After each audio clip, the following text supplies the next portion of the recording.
Bienvenue dans notre studio Dufour. Aujourd'hui, nous accueillons Olivier Pascali, qui est donc le futur propriétaire d'un Dufour 430. Tout à fait. Olivier, est-ce que vous pouvez nous expliquer pourquoi vous avez choisi un Dufour 430 ? C'est mon 4e voilier, toujours dans la même dimension parce que je me trouve bien dans cette taille 430 par rapport au budget, par rapport au fait qu'on peut accéder aux petits ports de Méditerranée. J'ai eu des bateaux plus sportifs, plus anciens. Et là, comme j'ai prévu de passer plus de temps avec ma femme, ce bateau avait des caractéristiques, était très accueillant, une circulation, un espace à vivre qui a vraiment été révolutionné par rapport aux bateaux des années 80. Et 80, 90, enfin les bateaux que j'ai eus précédemment. Mm-hmm. On a l'impression d'être dans 50 pieds. Donc ça, c'est absolument flagrant, l'évolution des carènes. Je ne peux pas en parler en termes encore de tenue à la mer et de performance sous voile, mais je suis sûr que ça a dû suivre aussi l'évolution. En tout cas, la vie à bord, et c'est très important parce que je ne suis pas tout seul. Moi, mon programme, c'est croisière familiale et amis, plus ou moins qualifiés. Donc il faut aussi qu'un bateau qui soit... Facile d'accès pour des marins moyens, ce qui est mon cas. Mais j'ai prévu de passer beaucoup de temps dessus. Donc le confort à bord va être important. J'ai coché, j'espère, les bonnes options et j'attends impatiemment qu'il arrive. Alors justement, racontez-nous un peu comment ça se passe, parce que pour l'instant, vous êtes encore en attente du Dufour 430. Donc comment est-ce que vous avez acheté ce bateau ? Alors d'abord, je voulais dire un mot sur le fait d'acheter un bateau. C'est quelque chose de, en tout cas pour moi, très important. C'est la première fois que j'achète un bateau neuf dans ma vie et je veux vous dire que c'est symbolique. Après, il y a une démarche. Il faut trouver le bateau.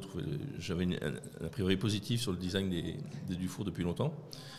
Il y a l'accueil chez le concessionnaire, ça c'est important, qui va pouvoir vous expliquer comment ça fonctionne. Et surtout, le nombre d'options, c'est considérable. Moi, j'ai 3 ou 4 pages d'options sur mon catalogue, donc on passe du temps.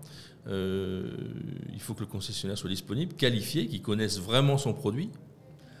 C'est valable pour tout, mais encore plus sur un bateau. Vous imaginez bien qu'on peut choisir, sans parler de la couleur évidemment des sièges ou du bois à l'intérieur, il y a des options sur la coupe des voiles, des options sur certains éléments qui touchent à la performance du bateau, où son conseil va être fondamental.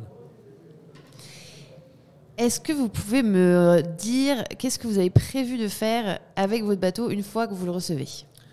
Alors, normalement, il est livré à l'automne 2022. J'ai même le numéro de coque, donc normalement, ils ont l'air d'être tranquilles sur le délai de livraison. Je précise que l'attente, ça fait partie du plaisir. Je fais quand même du bateau en attendant, je vous rassure. Mais il n'y a pas de problème, il faut savoir attendre un petit peu. Ça se mérite. Après, quand je l'aurai à l'automne 2022, j'ai prévu de partir un peu de mon terrain de jeu habituel, qui est le Var, en face des îles d'Hyères. Je suis à Cavalère. Mm-hmm. J'ai une place à Cavalère, mais j'ai prévu de partir en Méditerranée un peu plus longtemps, un peu plus loin. Jusqu'où je ne pourrais pas vous dire, parce qu'on va tenter l'itinérance en s'arrêtant dans des ports et je retourne travailler parce que j'ai encore une activité professionnelle et je reviens rechercher le bateau et avec des amis on va faire par étapes, j'espère toute la Méditerranée, si on peut dire toute, je ne sais pas dans quel sens. Je suis en train d'étudier, justement j'ai le temps de réfléchir à mon programme. Donc une vraie petite odyssée. Trouver les ports d'accueil, et je ne sais pas, ça va évidemment commencer vers l'Italie que j'adore et on va faire le tour, je ne sais pas. Ça, on est en train de réfléchir. Très bien. Merci beaucoup Olivier. Je vous souhaite une bonne visite de salon. Merci. Et peut-être à bientôt. J'espère.